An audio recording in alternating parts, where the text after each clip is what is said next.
So, after that event, the pastor called my mom that I stopped going to that church. And, I really love Jesus, so I tried to find another church. So I went to another church, and the only reason I went was because I had a girlfriend, and the only time I was allowed to see her was if I went to church. And so I loved her that much that I continued to be subjected to the institutions. So I went, and it was a disaster. The youth pastor tried to break us up and stuff when I was younger. And then later on, you find out he's cheating on with the little girls that were, in the youth session. And it kind of pushed me away from God. You don't go to church to condemn people. Jesus came for the sinners. And then you sin and say the same thing.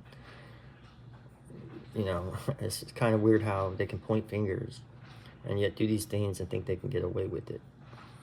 Then ask for money and stuff when we've given them a lot, in my time when I was younger and we were poor and, struggling.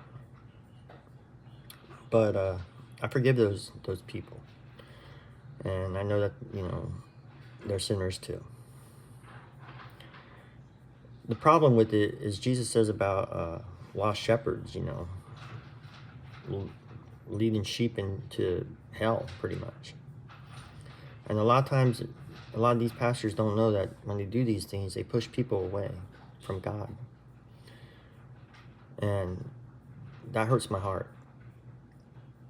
And I think the thing that hurts my heart the most is how people go through these things and they go for salvation, they go for forgiveness, and they get condemned, or they find out that the pastor's condemning the congregation is doing the same things.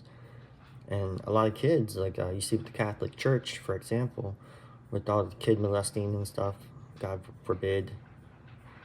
But you see they're getting their payback, right, today. Well, I forgive them too. But it does happen. And you see these youth and these kids being pushed away from our Father because of these beings. Don't allow them to push you from our Father. That's not what our Father is about. It's not what He came to do. He loves us. Always believe that. It's not Him.